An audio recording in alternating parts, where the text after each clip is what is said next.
All right, kids, the internet is forever.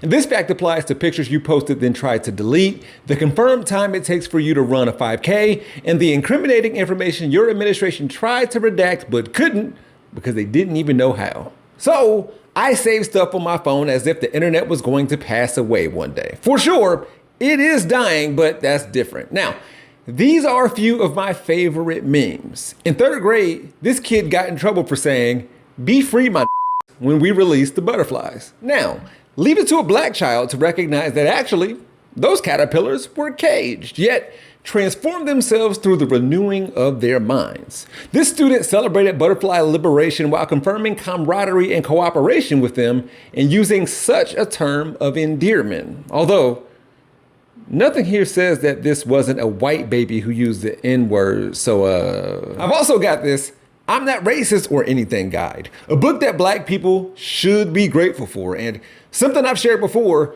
Twitter is the only place where well-articulated sentences still get misrepresented. You can say, "I like pancakes," and somebody will say, "So you hate waffles?" No, that's a whole new sentence. What is you talking about? With that said, you couldn't pay me to leave my differing opinion below someone else's post. If I don't like something, I scroll. Like, you'll never catch me below someone else's post being like, "Actually, that's not a factual statement." Girl, bye. I get 30 seconds of clear-headedness a day. I'm not using my one lucid moment to leave my Kraft macaroni and cheese comment. No way. We're going to talk about the worst kinds of people you meet online. While writing this episode, I realized that I was on the right track and this information was on the minds of others when I saw that Lil Bill presented this on his channel.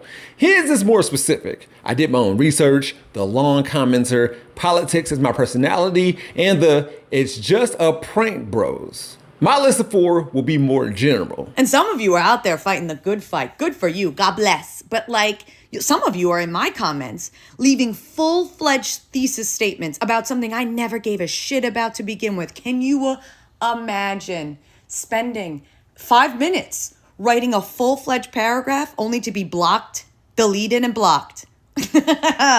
Yo. Brought it back to the just write a book at this point, peoples. And to be clear, I'm not saying don't report on or respond to whoever you want about whatever you want. I mean, you're watching me right now and that's what I do. However, I can barely begin my videos the way I want without someone feeling disrespected.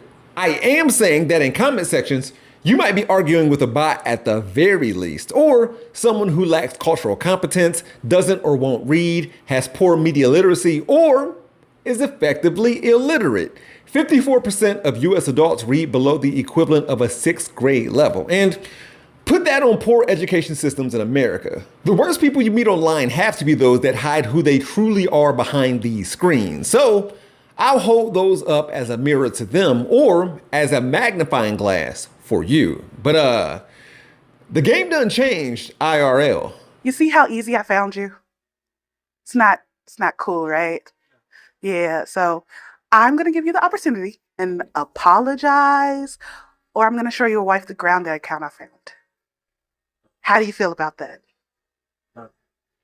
Right. It's crazy world out here. So I did make this apology.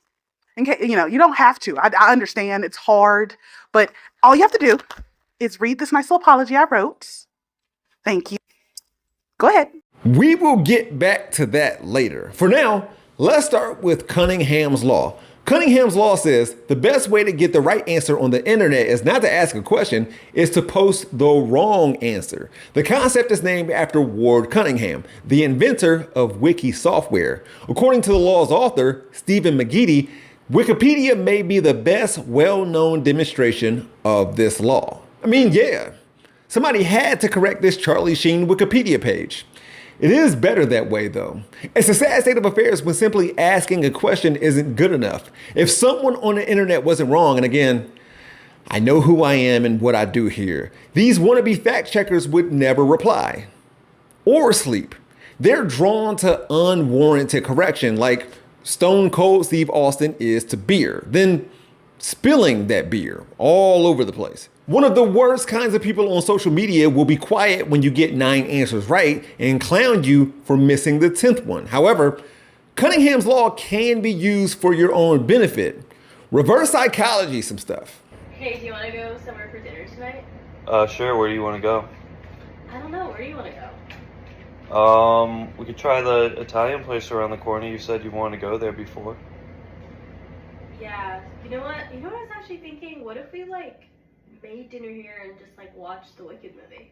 So you knew the answer the whole time. Before I continue, I remember when someone tweeted, don't ask a girl where she wants to eat, tell her to guess where you're taking her to eat, then take her to the first guess. And it's all good until she tells you that she doesn't want to guess, or she tells you what she does not want instead. Ugh. I hope it's not Raising Cane's. I will never understand why some of y'all love that place. Or if she says, I don't know, you choose. You're right back to asking for help. Speaking of food though, roll that beautiful bean footage. What the fuck do you mean? It's a bean soup. If you don't like beans, go crack open a can of fucking chicken noodle, bitch. And stop pissing me off. What do you mean? Don't make beans. Who's putting a gun to your head to make this fucking soup tonight? Jesus Christ, I don't understand. It's a bean, I'm so mad.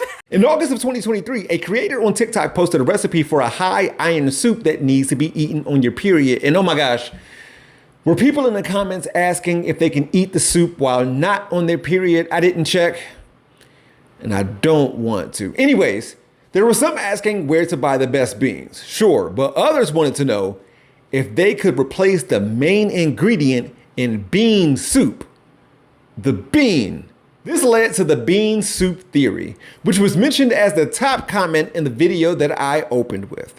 Also known as the what about me effect, the bean soup incident shows how the worst people on the internet rely on creators to answer their every question instead of doing their own research. Very easy to write that off as a lack of common sense, but I don't think it's a lack of common sense. I think it's this individualistic culture that we have created in the United States and maybe elsewhere. I don't know. I don't live elsewhere. I live in the US and I see it running rampant here, where we make everything about ourselves and seek out accommodations and validation for everything. She would go on to say that she cares about equity and inclusion, but come on, people.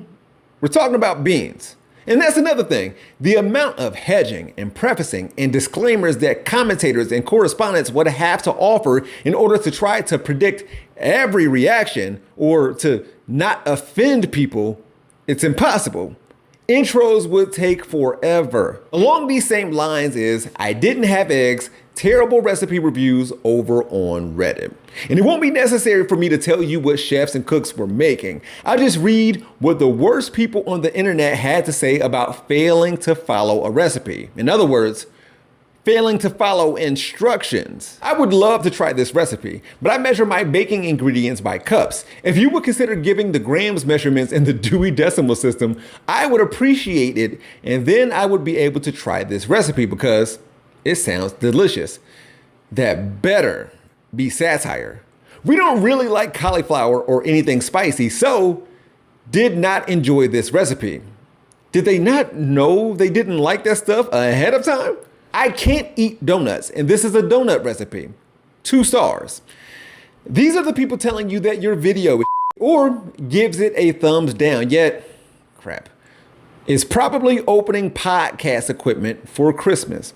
These are the people who say, we don't talk anymore and craves debate, and this is what it's like having an argument with them online. Yeah, well, what about this lie I made up? That is not true. That's not true. Oh yeah, well, what about this thing I'm misunderstanding on purpose? It seems like you're misunderstanding that on purpose. Respect to those who do this to try to change minds.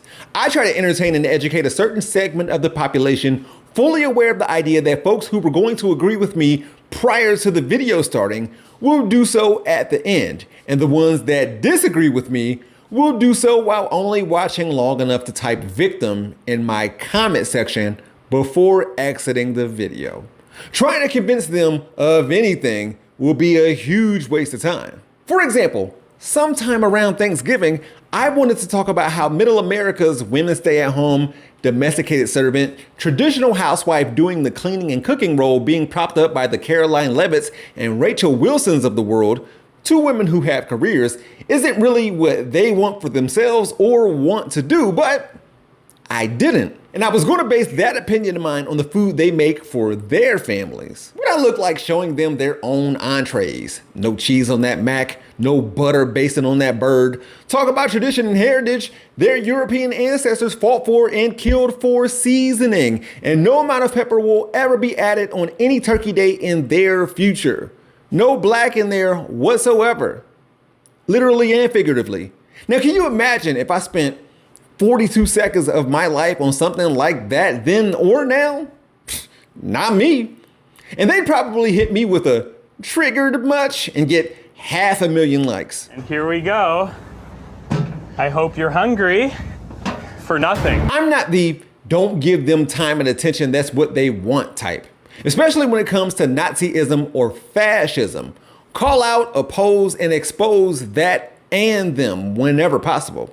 We can't just it is what it is our way away from the worst people you'll meet on the internet or out of this current regime and its supporters. There's a new genre of Instagram comment that more people need to be talking about. Ever since Meta rolled back hate speech regulations in January, there's been a specific style of pithy dog whistle that's been getting more popular on the app. There's the nose or juice box emoji to indicate Jewish people, the watermelon fried chicken basketball combo to indicate black people, and then there are phrases like well, well, well, or every single time under videos that typically reinforce some kind of racial bias. And while these dog whistles are used as a form of algospeak to avoid restrictions across all social media platforms, Instagram uniquely permits the rhetoric, which is able to spread because of a loop of 3 cognitive fallacies. First is confirmation bias, where people will only make these comments under videos that fit their pre-existing stereotypes. Second, because comments are rewarded as engagement by the algorithm, these racist videos then get overrepresented, meaning that people are exposed to kind of an availability bias where they're disproportionately shown certain narratives and build their worldviews based on that. Finally, all of these comments function as thought-terminating cliches, a form of loaded language that cuts off different ways of thinking. There's really no rational response to well, well, well, or the juice box emoji because they're not meant to invite logical thinking. They're meant to push anti-Semitic and racist ideas while shutting down potential introspection. Stop thinking too much, it's not that deep, and it is what it is are all examples of thought-provoking cliches. That last one implies that things are unchangeable. Therefore, there is no point in further discussion. Thought-terminating cliches are defined as phrases the less ideological among us use to tactfully shut down difficult discussions without digging into the actual merits of the arguments. But according to both of these TikToks, which make the exact same claim like verbatim, people who use the phrase "it is what it is" are dangerous because they don't allow anything outside of their control to affect them, and they've mastered the art of acceptance. And apparently avoidance, because they ignore problems. Their issues aren't addressed in therapy. And do not underestimate what the worst people you'll meet on the internet will do for the sake of content, clicks, and clout. Such as driving 3 hours to make someone apologize. I, Mike, Do apologize for my actions. Uh-huh. And I see the consequences of my actions. Uh-huh. And I will not do Say it louder. I will do this to anyone else that ever again. Oh, good job, Mike. Thank you. I'll take that back from you. Yeah, I need that for other people. It was really nice meeting you. These are the comments that supposedly had at the villain you made perfect handle. She must have known ahead of time. To confront a politics is my personality person. Both terrifying and impressive. However, there's reason to believe that this whole thing was a skit. And whether real or fake, her asking for that written apology letter back because she might use it again is hilarious. But the building she walks in looks similar to the one she's recorded in at her job prior to all this.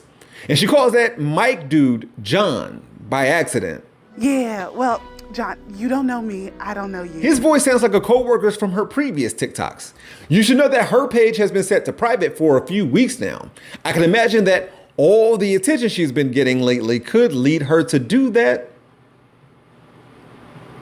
Wait, so she can handle driving across her state to check a stranger, a man that she doesn't know, but not ats and mentions. I don't know what to do with this information, so here's another meme I saved. Kick me out of the church because I yelled F the devil. I thought we hated this nigga, and that's who we're kicking out of the church, huh? Worried about the wrong curse. I guess I've been each of these worst people to meet online characters at some point or another. except for the prank bro. And if you've encountered these folks on social media, please protect your peace. And if you are one of these folks, don't make us show your significant other that Grindr account. Maybe. I still haven't decided on if that TikTok is legit or not.